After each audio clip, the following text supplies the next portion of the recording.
സംസ്ഥാനത്തെ സ്കൂളുകളിൽ ആവശ്യത്തിന് കായിക അധ്യാപകരില്ല. നിലവിലുള്ള അധ്യാപകർക്ക് അധിക ജോലിഭാരവുമുണ്ട്. കായിക അധ്യാപകരുടെ കുറവ് വിവിധ കായിക മേഖലയിലുള്ള കുട്ടികളുടെ മുന്നോട്ടു പോക്കിനെ പ്രതിസന്ധിയിലാക്കുന്നു. വിദ്യാർത്ഥികളിലൂടെ കായിക മേഖലയുടെ വളർച്ച ലക്ഷ്യമിടുന്ന സർക്കാർ അധ്യാപകരുടെ കുറവ് നികത്തണമെന്ന ആവശ്യം ഉയർന്നിട്ടുണ്ട്. അധ്യാപക നിയമനം ഉണ്ടായില്ലെങ്കിൽ കായിക മേളകളടക്കം ബഹിഷ്കരിക്കുമെന്ന മുന്നറിയിപ്പും അധ്യാപകർ നൽകുന്നു.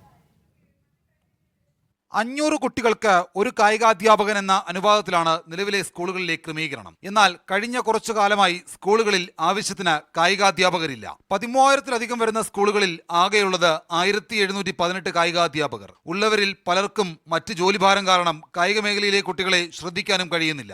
ഇക്കാരണത്താൽ സംസ്ഥാന ദേശീയ തലത്തിലുള്ള വിവിധ മത്സരങ്ങൾക്ക് പോകാൻ പോലും കഴിയാത്ത അവസ്ഥയിലാണ് കുട്ടികൾ. കായികാധ്യാപകരുടെ ഒഴിവ് നികത്തണമെന്നാവശ്യപ്പെട്ട് അധ്യാപകരുടെ സംഘടന നിരവധി തവണ മന്ത്രിയെ കണ്ടു. പക്ഷേ ഫലമുണ്ടായില്ല. 2024-25 11ഓളം കായിക അധ്യാപകർ ജോലിയും കൂലിയും ഇല്ലാതെ പുറത്തേക്ക് പോകേണ്ടി വന്നു. ഈ വർഷവും സർവീസിൽ നിൽക്കുന്ന ഏതാണ്ട് 10-70ഓളം കായിക അധ്യാപകർ ഫിക്സേഷൻ കഴിയുന്നതോടുകൂടി ജോലിയും കൂലിയും ഇല്ലാതെ പുറത്തേക്ക് പോകേണ്ട സാഹചര്യമാണുള്ളത്.